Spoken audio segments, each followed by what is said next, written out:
Rajavi just spoke so eloquently about the legacy of what brings us here today.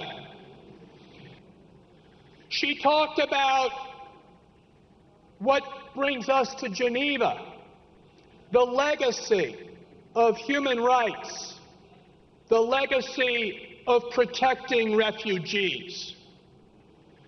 In a sense, we are all heirs to that legacy if we believe that there is an alternative to violence.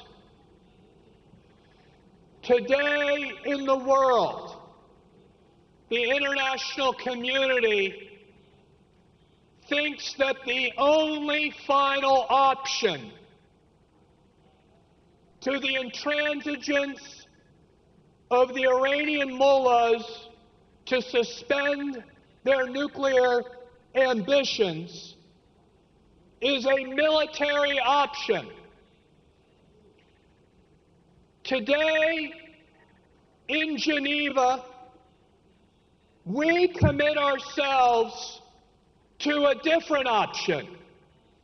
We commit ourselves to a nonviolent option, a political option, and that is to recognize and support the main Iranian resistance to the mullahs in Tehran, the PMOI and the MEK, as the legitimate future.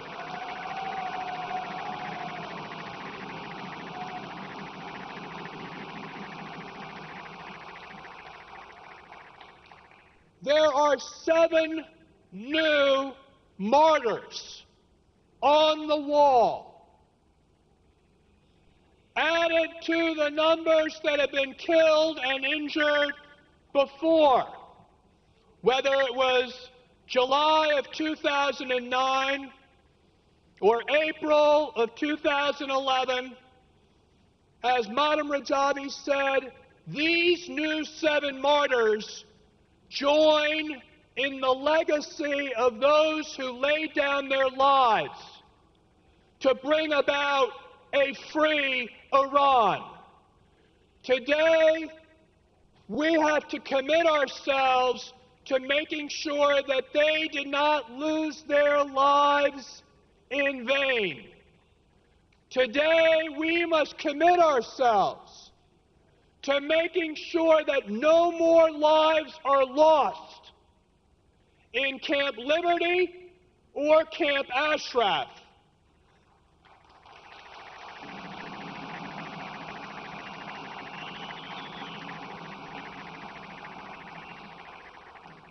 And as Madam Rajavi said, this is an issue of security.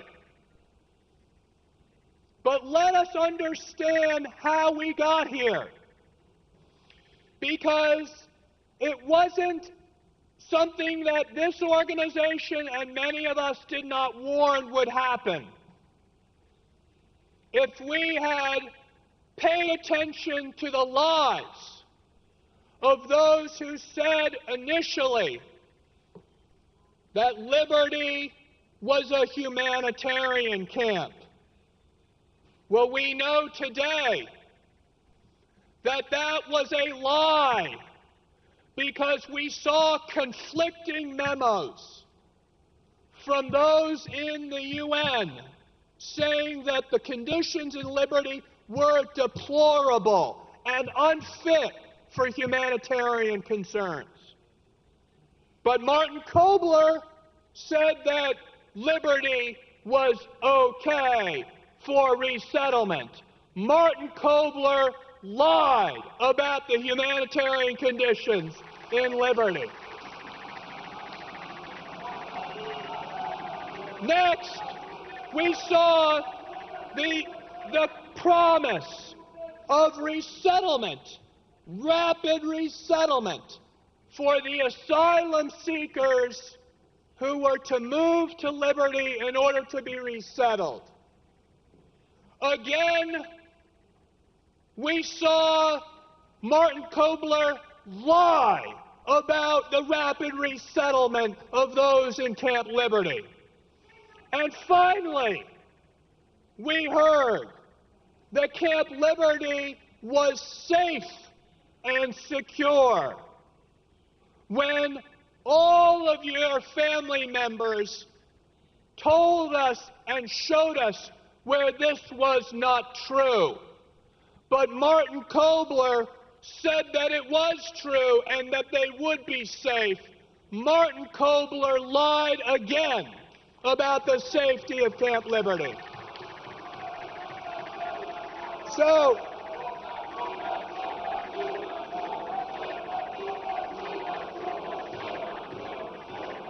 if we today are to be sure that these new 7 martyrs and those that were killed before did not die in vain, then we must be honest about what has been going on and the lies that have been perpetrated by the United Nations representative in charge of Camp Liberty. That is what we are here today to focus on, because of the integrity of the United Nations and the credibility of the United Nations is not beyond reproach, then it is not worth what they stand for. To say that they are an agency that holds the highest standards for the protection of human rights and refugees, while one of their own representatives continues to lie about the protection, safety, and humanitarian conditions of that camp that has been the place where all of the asylum seekers have been kept. So, what do we have to do today? We have to call on all of those of good conscience at the United Nations to say, is Martin Kobler worthy of the name a UN commissioner when it comes to the protection and safety of the people in Camp Liberty? Is Martin Kobler worthy of being trusted again? Is Martin Kobler worthy of promising the protection, safety, and resettlement of the people of Camp Liberty? No, he is not. And the UN must say so, and say so aggressively. Martin Kobler must go.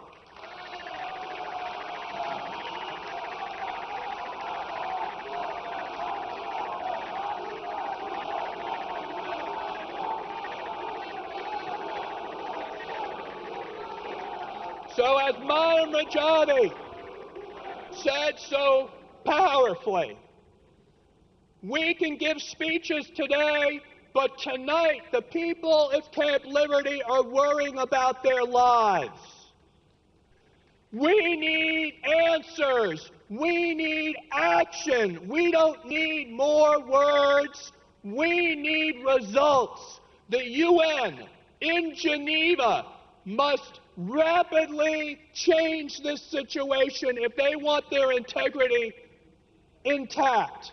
They must move those that are entrapped in Camp Liberty quickly back to Ashraf, where they can be secured in a place with the kind of protective buildings that are suitable to save lives and protect lives. Number one, the UN must move people right away, today, to Camp Ashraf.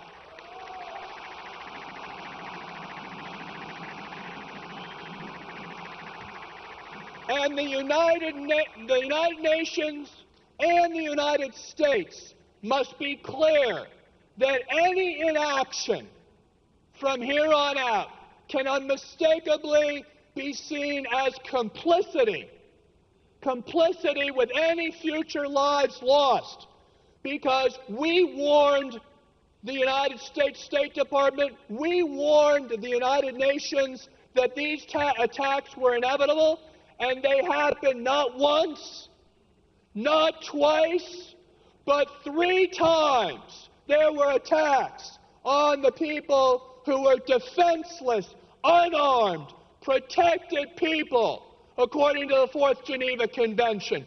This is not allowed to stand if we care about the charters of the United Nations and what they stand for. This cannot be permitted to continue.